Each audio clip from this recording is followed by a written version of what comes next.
नमस्कार, knocking-news.com में आपका स्वागत है। मैं हूं गिरजेश वशिष्ठ।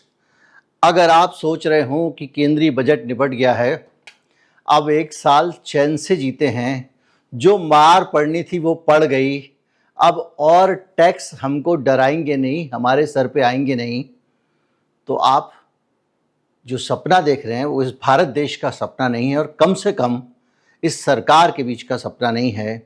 आपके ऊपर टैक्स की मार अभी और बढ़ने वाली है और पड़ने वाली है, और वो मार है जीएसटी की मार। जीएसटी आपके सर पे एक नया कद्दू फोड़ने जा रहा है। सरल तरीके से समझते हैं कि ये पूरी कहानी है क्या। जीएसटी के बारे में जिनको नहीं पता है वो इतिहास ये है और संविधान ये कहता है कि भारत में जो इनडायरेक्ट टैक्सेस हैं, अप्रत्यक्ष कर है, वो राज्य का विषय है, उसका अधिकार राज्य को है। वो चाहे तो लगाए, नहीं लगाए, जितनी दर लगानी है लगाए। आप लोगों को याद होगा पहले भारत में सेल्स टैक्स होता था, किसी राज्य में व्यापार कर होता था और कहीं पे वैट भी होता था, और वो अलग अलग सरकारें अलग अलग टैक्स लगाया करती थी। उत्तर प्रदेश में कुछ टैक्स होगा, मध्य प्रदेश में कुछ होगा, दिल्ली में कुछ होगा, बंगाल में कुछ होगा, इस तरह से होता था। फिर बनी एक जीएसटी काउंसिल, और जीएसटी काउंसिल बनने के बाद ये फैसला लिया गया कि पूरे देश में एक देश एक तरह का टैक्स चलेगा। और इस एक तरह का टैक्स लगाने की जब व्यवस्था बनाई गई तो उसमें यह हुआ कि भाई केंद्र का भी एक हिस्सा बनता है हर चीज़ में, तो केंद्र को भी पैसा मिल जाए। तो इन लोगों ने मिलके एक सिस्टम बनाया जिसमें यह हुआ कि आधा पैसा जो भी जीएसटी आएगा वो केंद्र लेगा, आधा पैसा संबंधित राज्य को दे दिया जाएगा। इसमें बहुत सारे पेश थे कि पैसा यहाँ अभी आऊँगा मैं कि कितनी मार पड़ने वाली है, वो पूरा हिसाब है। अब उसमें ये हुआ दिक्कत कि एक राज्य में सामान बन रहा है, दूसरे में बिक रहा है, तो उसमें बहुत सारे कॉम्प्लिकेशंस थे। तो उसमें जीएसटी में तमाम सारे प्रावधान किए गए, क्योंकि जैसे मान लीजिए कि क्योंकि ये तो सोर्स पे कट जाता है, मैंने बाल्टी बनाई, अब मैंने बाल्टी बना के बेच दी और मैंने आपका ऊपर टैक्स जो है वो काट लिया। आगे वाले को जब मैं देता हूं तो टैक्स काट के देता हूं, वो जब काटेगा तो आगे काटेगा, और जो एंड यूजर है वो जीएसटी कंपनसेशन क्लेम करेगा अगर उसने अपने बिजनेस में उस बाल्टी का इस्तेमाल किया।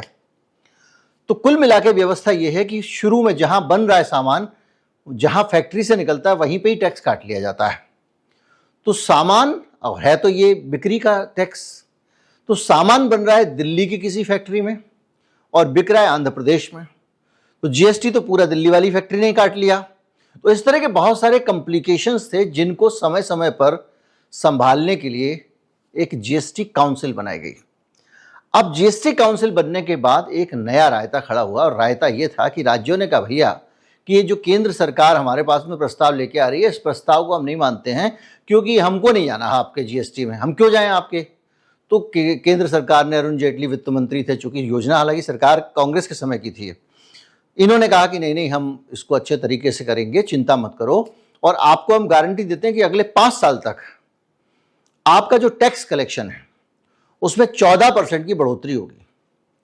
इन्होंने कहा हाँ जी ठीक है ठीक है। अब आप सोचिए, जो राज्य है और केंद्र सरकार ने मिल के तय कर लिया कि आपकी खोपड़ी पे प्याज काटेंगे, जनता से पूछा भी नहीं, और एक कानून लेके आ गए जिसमें 14% सालाना, किसी का इंक्रीमेंट होता है 14% सालाना, किसी आदमी के मुनाफों में बढ़ोतरी होती है 14% सालाना, लेकिन सरकार 14% सालाना टैक्स की बढ़ोतरी का सपना पाले बैठी हुई थी। और केंद्र सरकार ने कहा कि अगले 5 साल तक हम आपको इसी बढ़ोतरी के हिसाब से भुगतान की गारंटी देते हैं, जितना पैसा कम पड़ेगा उतना पैसा हम आपको देंगे, और इस रकम का नाम रखा गया जीएसटी कंपनसेशन। ये जीएसटी कंपनसेशन 5 साल तक चला। 17 में जीएसटी शुरू हुआ, 22 में खत्म हो गया। 22 में खत्म हो गया तो राज्यों ने कहा भैया हमारे को तो अभी भी घाटा हो रहा है, हमारी 14% ग्रोथ नहीं आ रही है, तो हमको तो जीएसटी में रह के फायदा नहीं है। तो केंद्र सरकार ने कहा जीएसटी से आप बाहर नहीं जा सकते, आप जीएसटी का हिस्सा बन चुके हो। तो राज्य कोर्ट में चले गए। मद्रास हाईकोर्ट का फैसला आया कि जीएसटी काउंसिल का हिस्सा बनना राज्य की अपनी इच्छा है, वो चाहे तो उसमें रहे, चाहे तो ना रहे। दूसरा एक और फैसला आया सुप्रीम कोर्ट का। सुप्रीम कोर्ट ने कहा कि जीएसटी के काउंसिल के आदेशों का पालन करना, यानी जीएसटी काउंसिल कह रही 14% अगर टैक्स है तो उसको मानना नहीं मानना ये राज्य का अधिकार है। राज्य जीएसटी काउंसिल के आदेशों को मानने से इनकार कर सकता है। जो जीएसटी काउंसिल थी, हालांकि उसमें राज्य भी हिस्सा है, सब कुछ है, लेकिन जो सिचुएशन है वो ये है कि राज्यों के हाथ में है, जब चाहें वो जीएसटी को त्याग दें और दोबारा से पुराने तरीके से टैक्स वसूलना शुरू कर दें। केंद्र सरकार को जब ये समझ में आया कि हम बिला वजह चढ़ाई कर रहे हैं, हमारे पास वो ताकत नहीं है कि हम राज्य से ज़बरदस्ती करवा लें, तो इन्होंने जीएसटी कंपनसेशन के नाम पे हथियार डाल दिए। और हथियार डालने का तरीका जो निकाला वो ये निकाला गया कि जीएसटी कंपनसेशन सेस लगा दिया गया। आप सोचिए, टैक्स पे टैक्स यानी सेस। सेस जो होता है वो आपके ऊपर जो टैक्स लग रहा है उस टैक्स के ऊपर भी एक टैक्स लगाते हैं, वो सेस है। और ये जो सेस लगाया गया, इसका मकसद ये था कि अब चूंकि 14% का वादा तो कर दिया है और केंद्र सरकार ने कहा था 5 साल तक देंगे, उसके बाद उसने मना कर दिया। तो अब कौन देगा? हम और आप देंगे। जनता की खोपड़ी पे फिर दोबारा से कद्दू कट गया। और इस पूरी व्यवस्था में इन्होंने ये किया कि जीएसटी जो है उसको कई सारी चीज़ों पे इन्होंने लगा दिया। जैसे मैं आपको बता रहा हूँ कितना कितना कंपनसेशन है। ब्रांडेड तंबाकू पे 36 पैसे है, इसी तरह से अलग अलग जगहों पर है। और 21% है सिगार सिगरेट पे, 5% पे आपके अलग अलग लाइट सिगरेट्स पे, 12.5% है टोबैको सब्स्टिट्यूट्स पे। मतलब कुल मिला के जो लोग भी सुट्टा पी रहे हैं, तंबाकू खा रहे हैं, वो भी इसको झेल रहे हैं। इसके अलावा जो ड्रिंक पीते हैं, आप कोल्ड ड्रिंक पीते हैं, 12% जो उसके ऊपर टैक्स लग रहा है, टैक्स पे 12% टैक्स जीएसटी। जीएसटी नहीं बल्कि जीएसटी कंपनसेशन सेस लगा दिया गया। यानी केंद्र सरकार ने कहा 5 साल हो गए, हम तो पैसे नहीं देंगे, तो जनता से वसूल के पैसे उनको दे रहे हैं कि 14% की तुम्हारी जो ग्रोथ है वो कायम रहेगी। मोटरसाइकिल पे 3% लगाया गया है, गाड़ियों पे 15% से 22%, इसी तरह से डीजल व्हीकल पे 13% और 1500 सीसी से ऊपर के व्हीकल पे 17% से 22%। और जो सॉलिड फ्यूल है जैसे कोयला वोयला है उस पर 400 रुपये टन, 400 रुपये टन आपको भुगतना पड़ता है जीएसटी कंपनसेशन सेस, यानी जो टैक्स लग रहा है उस पर भी टैक्स। अब आप सोचिए, आपको जो बिजली मिल रही है 400 रुपये टन, अगर महंगा कोयला खरीद रहा है बिजली घर, तो वो आपसे ही वसूल करेगा। तो ये सरकार ने इस जीएसटी के रिजीम में आके फिर से हमको मार दिया। अब आप कहेंगे साहब इतना हर जगह से तो इतना सारा पैसा ये सूत चुके हैं, अब ये नया आप क्या कह रहे हो जीएसटी आने वाला है? नया ये है कि अब जीएसटी की जो बैठक होने वाली है उसमें एक नया कानून आ सकता है और जीएसटी का जो 15% वाला एक स्लैब है उसको तो कायम रखेंगे, 12% वाले को हटा देंगे। तो बोले इससे क्या फ़र्क पड़ता है?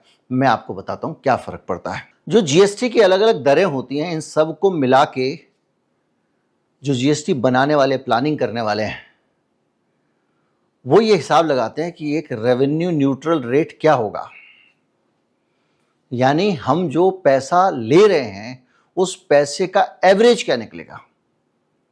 क्योंकि आपने एक आदमी से 10% ले लिया, एक आदमी से 20% ले लिया, एक आदमी से 30% ले लिया, लेकिन आप सबको जोड़ के जब हिसाब लगाओगे तो कितना परसेंट मिला आपको?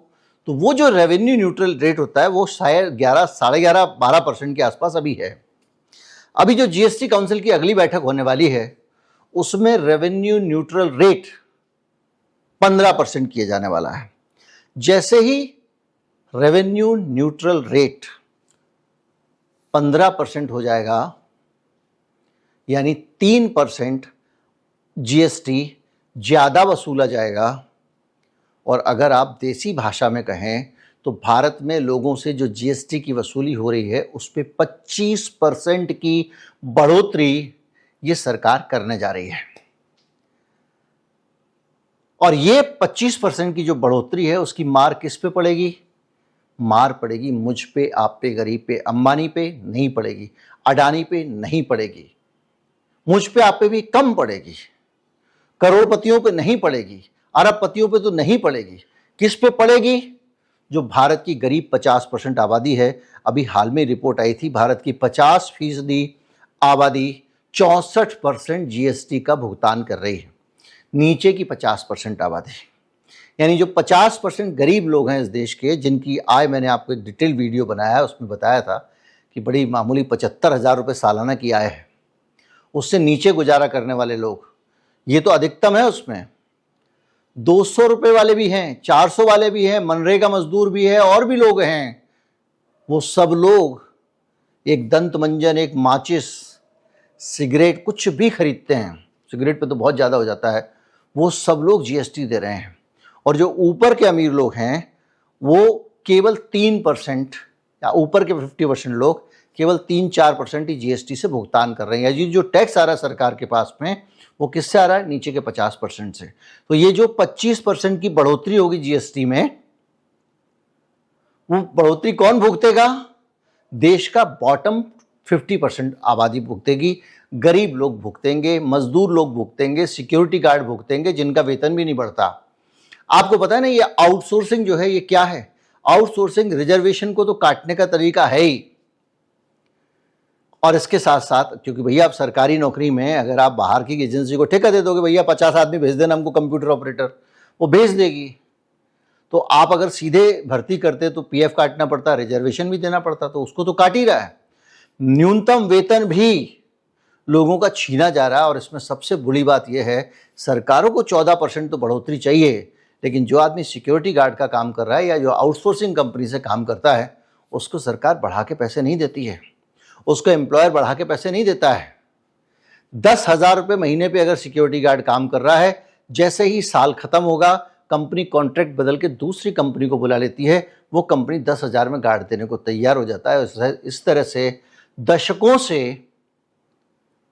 वेतन में बढ़ोतरी नहीं हो रही है। कानून के हिसाब से जो हो जाए, मिनिमम वेजेज वगैरह के हिसाब से वो हो जाए। तो वो आदमी जिसका सबसे ज्यादा शोषण हो रहा है, वो उन लोगों में से हैं जो इस देश में 64% जीएसटी का भुगतान करते हैं। 64% भुगतान करने का मतलब है कि इस देश में जितना जीएसटी से कलेक्शन आ रहा है, जितना पैसा सरकार कमा रही है, उसमें 64% पैसा, 100 रुपए में 64 पैसे गरीब लोगों की जेब से आ रहा है। और ये जो बढ़ोतरी है जीएसटी की, इसका अंदाजा आप इससे लगा लीजिए कि ये कहीं बजट में नहीं है, क्योंकि इसको जीएसटी काउंसिल में तय होना है। लेकिन इतना पक्का है कि बैठक में कुछ अहम फैसले होने हैं जिन पे तैयारी कर ली गई है, और रेवेन्यू न्यूट्रल रेट 15% करने का फैसला कर लिया गया है। कई लोगों का अलग अलग पर्सपेक्टिव है, ये है वो है, लेकिन कुल मिला के खरबूजा छुरी पे गिरे, छुरी खरबूजे पे, कटना खरबूजे को है। हम सब खरबूजे इन 56 छुरी नेताओं के जो है ना, उनके गुलाम बन चुके हैं। और वो आंख बंद करके, इस देश में कहीं कोई बंधन होना चाहिए ना कि भैया कितना टैक्स होगा। आप एक बार सोचो, आपने मेहनत से वेतन पैसा कमाया, ठीक है भाई, सरकार ने कहा देश चलाना टैक्स देना पड़ेगा, आपके वेतन में से इनकम टैक्स ले लिया, ठीक है भाई। अब जो पैसे बचे वो तो छोड़ दो ना, उस पैसे से अगर तुमने कुछ भी खाया पिया खरीदा, टैक्स देना पड़ेगा। आप अगर मकान में रहने गए हो तो आपको बहुत सारे टैक्स देने पड़ेंगे, अलग अलग रजिस्ट्रेशन का टैक्स, इसका टैक्स, उसका टैक्स। आपने सोचा चलो भाई मकान नहीं खरीदते, मकान खरीदने में ज़्यादा टैक्स देना पड़ता है, तो हम एक काम करते हैं, हम सोना खरीद लेते हैं। तो सोना खरीदोगे उस पर भी टैक्स। और अब तो हालत ये है कि सोना जब बेचने जाओगे तो बेचने पे सरकार टैक्स लगाने को तैयार बैठी है, 12.5%। अब आप सोचोगे चलो भैया अब ये पैसे हैं तो बैंक में ही पड़ा रहने दूं, तो जो ब्याज आ रहा है उस पर टैक्स लग रहा है, जीएसटी। अब अगर आप सोचो कि चलो भैया मैं इस पैसे को एक काम करता हूं, सरकार के बहुत चहेता है मार्केट, शेयर बाजार में लगा देता हूं, तो शेयर बाजार में खबरदार जो जल्दी पैसा बाहर निकाला, जल्दी पैसा बाहर निकाला अगर शेयर बाजार से, तो ज्यादा पैसे देने पड़ेंगे।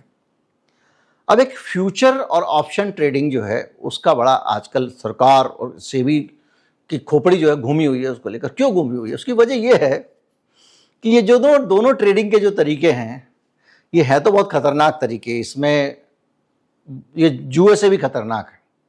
और जितना आप सुनते होंगे मंदी आई, ये आया, वो आया, और उसमें जो लोग डूब गए वो सब ऑप्शन ट्रेडिंग के या फ्यूचर ट्रेडिंग के शिकार होते हैं। तो इसमें क्या होता है कि आप शेयर खरीदते नहीं हो, शेयर के दाम पहले से तय करके आपने तय कर लिया कि भैया इतने रुपए में मैंने आज तय किया।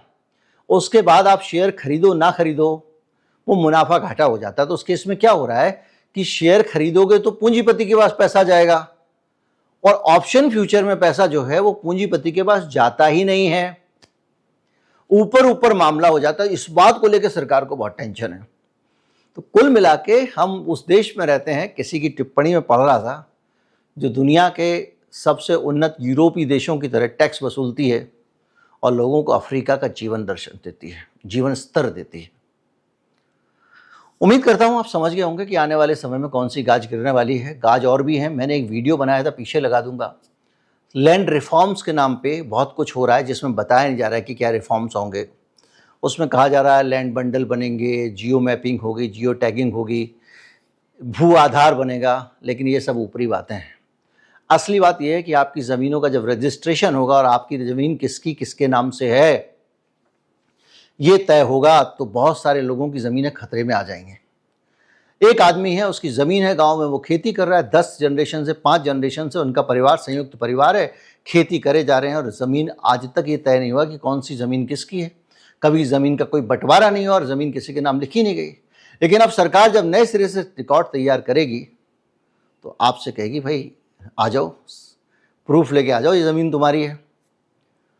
तो घरों में लठ बजेंगे, बंटवारे होंगे, उसके कारण झगड़े होंगे, संबंध खराब होंगे, और जो ज़मीन है वो किसके नाम से रजिस्टर हो ये बड़ा सवाल होगा। और अगर कोई पुराना कागज़ नहीं मिला, बकरी खा गई, तो आपकी ज़मीन भी गई। इस पे मैंने एक बड़ा डिटेल वीडियो बनाया था, मैं आपको लिंक लगा दूंगा, एंड प्लेट में भी लगा दूंगा, बड़ा अहम वीडियो था वो। उस तरफ भी मामला सरकार ने आगे बढ़ा दिया है। बीच में चुप रहे, एक बजट में निर्मला सीतारमण लेके आई थी प्रस्ताव, 2-4 साल चुप रहे, अब फिर से उसको छेड़ दिया है। उम्मीद करता हूँ वीडियो आपको अच्छा लगा होगा। अच्छा लगा हो तो ज़्यादा से ज़्यादा लोगों तक पहुँचाएं, चैनल को सब्सक्राइब कर लें। नमस्कार, जय हिंद।